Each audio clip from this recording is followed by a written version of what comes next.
Welcome to iLecture Online, and here's another example of how we deal with torque. And in this particular case, we have a diving board. It's a kind of a classical example. We have a diver at the end of the board, of course, putting weight on that board. We have the board, which has a mass in itself, supported here and here. And so you can see that there's going to be some torquing action here. And the question now on the problem here is find the force exerted on the two supports of the diving board. So those forces will probably be in the vertical direction. And the question is, what is the force on support 1 and the force on support 2? So how do we do that? Well, we use the equation that the sum of all the torques, they are going to add up to 0. And in this case, we need to find a pivot point. So we can either pick the pivot point here or pick the pivot point there. I'm going to start by picking this as my first pivot point. And so we'll call it torque around point number 2. If I add them all up, I'll get a 0. So let's determine what all the torques are. So we have one force right here, the weight of the diver, which is downward like this, mg, and then the perpendicular distance from the point of rotation, or the pivot point, to where the line of action of the force is. This distance right here, let's call this distance 1. All right. Second force, well, that's the mass of the board acting by gravity, pushing down, and let's find the center mass, which is at the halfway point. If this is a 5-meter long board, then the halfway point is 2.5 meters from the end, and so the weight of the board acts as if all of the mass is at the center mass. So that's mg right there, and the distance from the line of action force to the pivot point right here is this distance right here. Let's call that d2. There, barely fit it in there. There it is. Now the third force would be, let's see, well, there's some action right here, and you can imagine if these were the only forces acting on the board would simply tip this way, this would go up. So you can see that the support right here is keeping the board from tipping up, so that there's some force pushing down on the board like that. Let's call that force at point number 1. And what's the distance from the pivot point to that force? Well, here's the line of action of the force. We want to find the perpendicular distance, which is this distance right here, and let's call that d sub 3.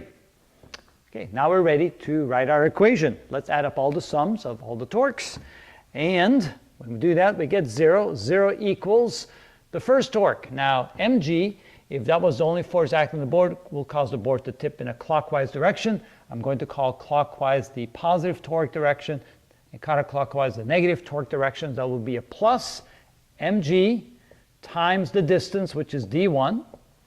We have the second force, which is big mg, which is also in the positive direction, or clockwise direction in this case. So we multiply the weight of the board times the distance, which is d2. And again, I like to write d1, d2, d3 before I actually figure out what they are. And then for the third one, I can see where the force, if that was the only force acting on this board, would cause the board to tip in a counterclockwise direction. So that's a negative torque, negative F1 times the distance to the pivot point, which is distance 3. And now we can go ahead and determine what distance 1, distance 2, and distance 3 is. If we imagine that this is the length of the board, or since we already are given dimensions, we can actually probably figure it out. Distance 1 looks like it's 3 meters, right? So we have 0 equals mg times 3 meters for distance 1 plus big mg times distance 2 here would be, let's see, if this is 3 meters and this is 2.5 meters from this end to this end, or from this end to this end, this point right here, then we know the distance here, the difference is 0.5 meter, minus the force 1, and that's what we're looking for, right? This is the question. What's that force equal to? And the distance 3 would be from the end of the board here to the pivot point, and that would be a distance of 2 meters. All right, now since we're looking for F1, we're going to bring that term over here. So we have F1, that becomes positive now, times the 2 meters is equal to mg times 3 meters plus big mg times 0.5 meter. And now we can divide both sides of the equation by 2 meters. So this then disappears, and then here we have divided by 2 meters on this side. And so finally I'm now ready to plug in the value so we can figure out what F1 is equal to. So F1 is equal to small m times g. The small m is 40 kilograms. So we have 40 kilograms times g, which is 9.8 meters per second squared, times 3 meters, plus the big M, which is the mass of the board, which is 60 kilograms, times g, which is 9.8 meters per second squared, times the distance to the pivot point, which was 0.5 meter, and then take the whole thing and divide it by 2 meters. Now notice that the units meters will cancel out and we're left with kilograms meters per second squared, which is the units of force, that's newtons. And let's find the calculator so we can figure out what this is equal to. So we have 40 times 9.8 times 3. We add to that 60 times 9.8 times 0.5. And then we divide that by 2. And we get 734. So F1 is equal to 735 newtons. All right. Okay, now we need to find the force on this pivot point right here. So the way we can do that is as follows. We can say, well, let's move this pivot point over to here and then do the whole problem over again, just like we did, but now with the pivot point over here, and then we can find the force there. That's one way to do it. Or you can say at this point that the sum of all the forces in the y direction must add up to 0. The weight of the board plus the weight of the person plus the force pushing down here must equal the force pushing up over here. So that seems to be the easiest way to do that, so I'm going to then use that method. So the sum of all the forces in the y direction must add up to 0. So let's add up all the forces. We have F1 in a negative direction, and we know what F1 is right here, so that's minus F1.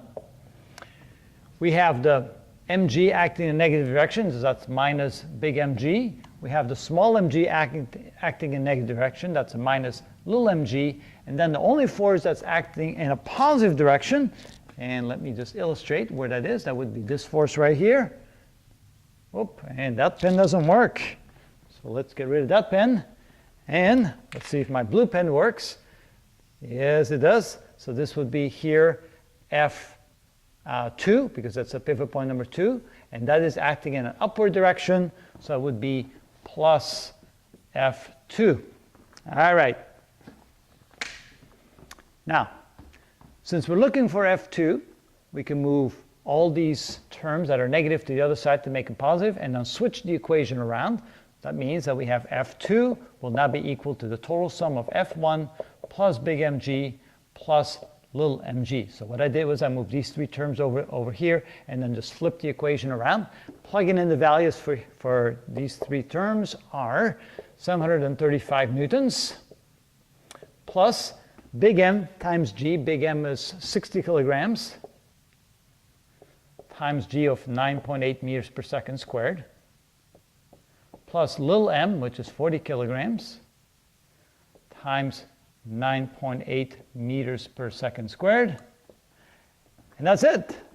Adding that all together should give me the answer. So plus 60 times 9.8 plus 40 times 9.8, and I get a total of 1,715 newtons. And that would be the force on the second pivot point. And that force, of course, would be acting upward.